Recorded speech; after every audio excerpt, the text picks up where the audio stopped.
Thank you to all the diehards who stuck around for this last talk. I'm really happy that we were able to do this, although it was a retracted version of the Rochester Mineralogical Symposium. It's really nice to get together with friends and talk about minerals. For the last talk today, I'd like to present our recent results on neutron diffraction and resonance absorption spectroscopy, two techniques that I'll discuss in a little detail here, on the Harvard wire gold specimen from the Groundhog Mine, Gilman District, Colorado. I'd like to start by thanking my collaborators, Raquel Alonso-Perez and Frank Keutsch from Harvard University, Anton Tremson from the University of California, Berkeley, Sven Vogel, Adrian Losko, and Alex Long from Los Alamos National Laboratory. Considered to be one of the finest mineral specimens in the world, and without a doubt the finest known example of wire morphology in gold, the Harvard gold wire from the Groundhog Mine in Gilman District, Colorado is a 12-centimeter tall, magnificent specimen showing the characteristic striations, bending and twisted morphology. And until recently, nothing was really known about this specimen other than it was gold.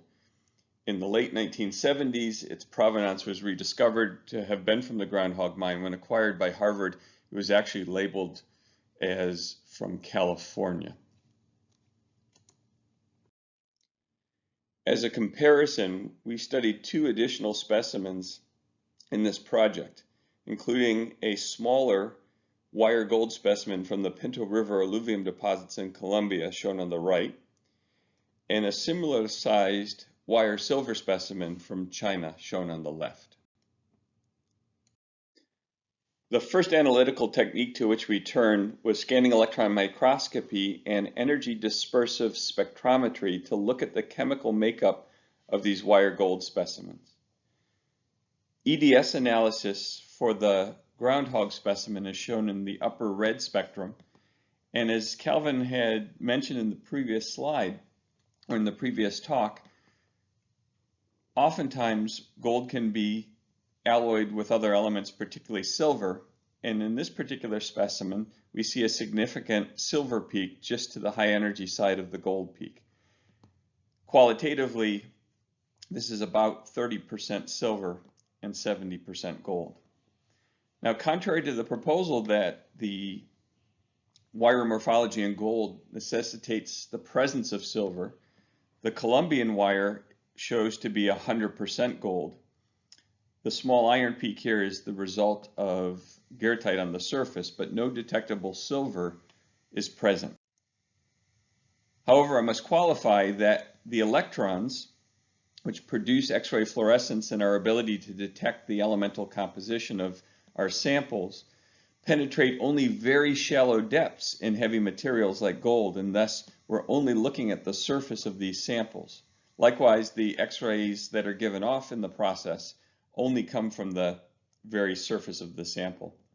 So to really analyze and determine if there's significant silver, we have to be able to penetrate deep within these gold samples. The standard method to look at the crystallinity and texture of specimens like these gold crystals or gold wires is X-ray diffraction. However, like the electrons in the scanning electron microscope, the depth of penetration is very shallow, and so X-ray diffraction would only tell us about the nature of the very surface of these samples and not their interior, which is of significance to us. To get at the interior of these large gold wires without cutting them open, which would obviously not be a preferable idea for such valuable specimens, we turn to neutrons, which both are very penetrating and it can actually reach depths within gold greater than those in these large samples, and will diffract just like X-rays and tell us about the crystal structure of these materials. Additionally, if you have a neutron source with multiple energies or wavelengths, you can utilize techniques such as neutron resonance spectroscopy to get information about the chemical makeup of the interior of these samples, as well as their isotope chemistry. To do this, we turn to the Los Alamos Neutron Science Center at Los Alamos National Laboratory to conduct our experiments. This is an aerial view of the Lance facility. It's on one of the mesas at Los Alamos Lab. You're looking at the Jemez Mountains in the background. Just over the ridge of those mountains is the Valles Caldera. The Lance facility is a world-class neutron source where protons are accelerated to very close to the speed of light along this large linear accelerator. Their trajectory is changed and directed towards the Lujan Scattering Center, the building with the pink facade over in the front left area of the photograph here. Those neutrons impinge on a target and spall, essentially breaking apart atoms in that target, leading to the production of neutrons and other subatomic particles. Those neutrons are then used for the diffraction and spectroscopy experiments in our samples. I will show photographs of the research facility that we did the measurements on in just a moment, but what you will find is that we were particularly concerned with the possibility of dropping the specimens during the analysis, and so we constructed a cage that could hold them safely. Here we are connecting the Harvard wire gold to this cage using fishing line, and then hot glue was used to attach it to the base. If the hot glue ever became detached, the fishing line would take the or keep the specimen within the cage without falling out into the experimental chamber. This image shows the wire gold in the cage attached to the large sample holder, which is actually enveloping the entire picture here, and the cage is being held by a robotic arm, which is at the top of the sample holder. The sample holder then, with a crane, is lowered into the experimental chamber, which is in the subfloor below the floor of the image here. The sample holder has now been lowered into the experimental chamber. We're looking down from above into the subfloor. You can see the cage being held by the robotic arm. That robotic arm allows us to move the sample back and forth, up and down, and rotate it within the neutron beam. The neutron beam is shuttled down the pipe that you can see on either side of the sample cage in this image. Before I show you the results of the neutron diffraction data, I want to remind you of what has been recently found in the nature of wire silver. Calvin Anderson presented some of his recent results on wire silver as well as wire gold in the previous talk. One of the main outcomes of the recent research by our group and others, Bollinghaus et al. In Germany, can be seen in these two slides. The slide on the left, or the image on the left, is a synthetic wire grown in the laboratory by Anderson. And you can see the surface texture indicates that this wire is made up of many individual crystallites, some of which I have color-coded, that is superimposed by the deep striations that run the length of the wire. A section cut through the center of a natural wire is shown on the right using a technique known as electron backscattered diffraction. And each of the individual colors is showing the presence of individual grains of silver.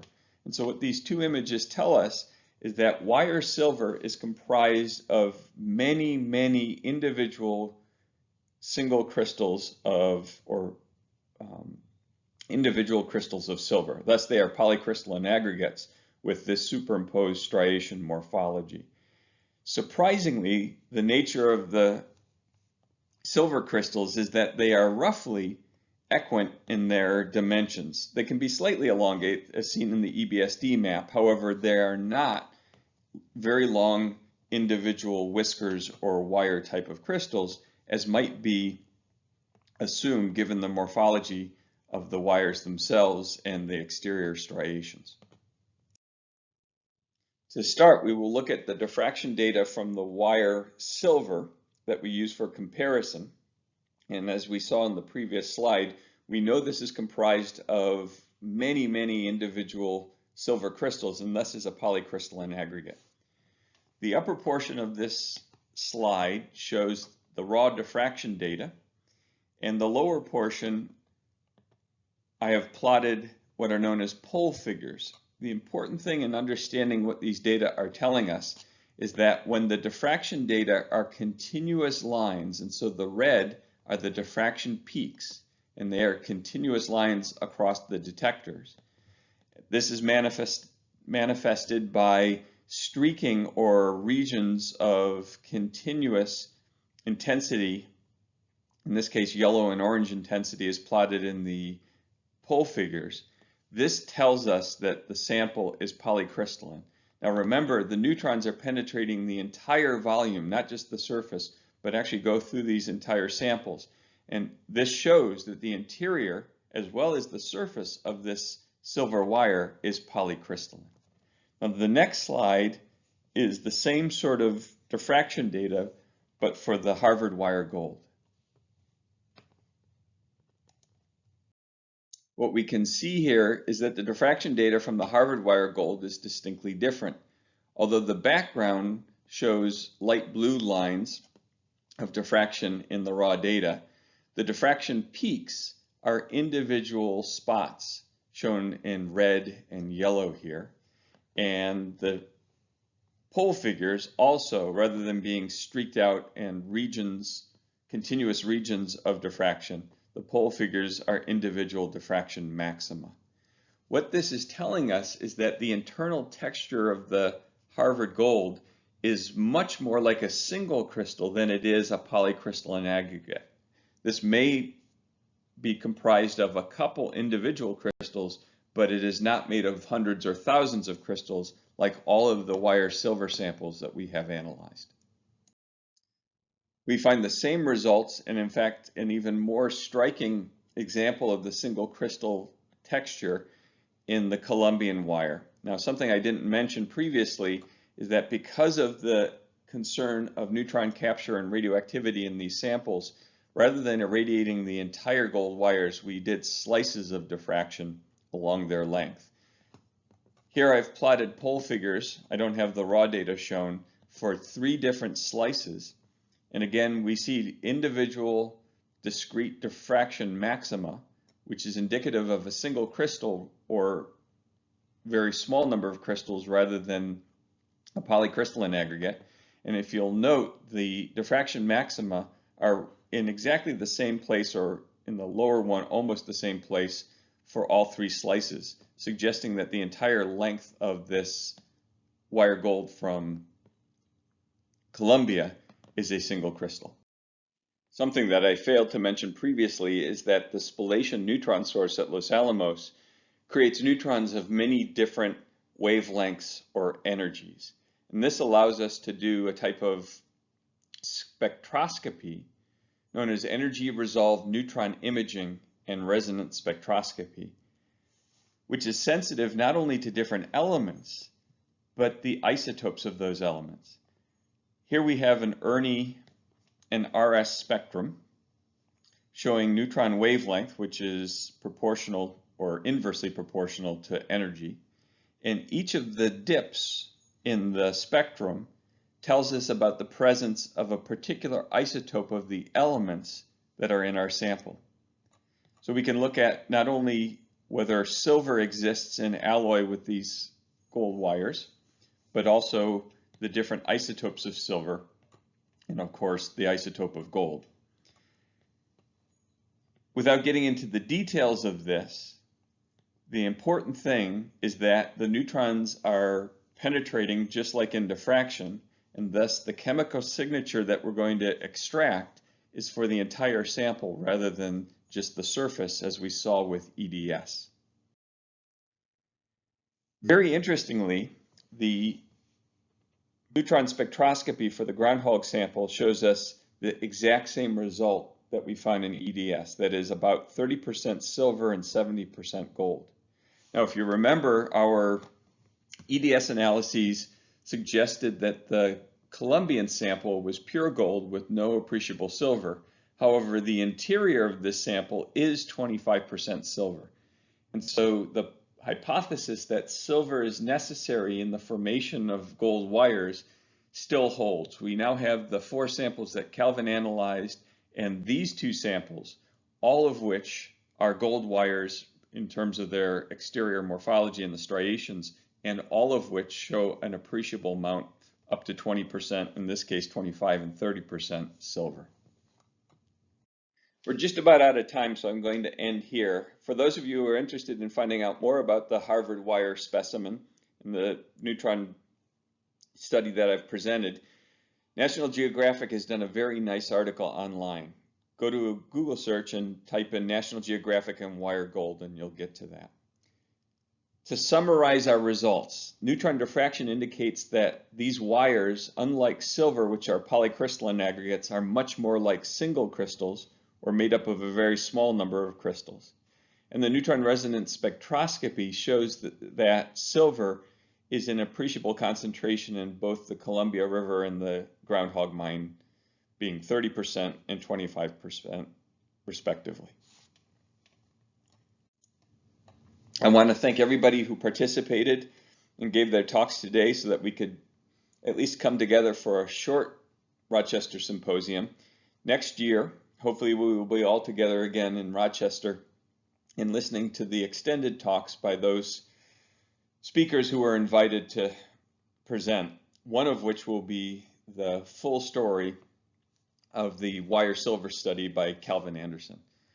Thank you all, stay healthy, and hopefully we'll see you next year in Rochester.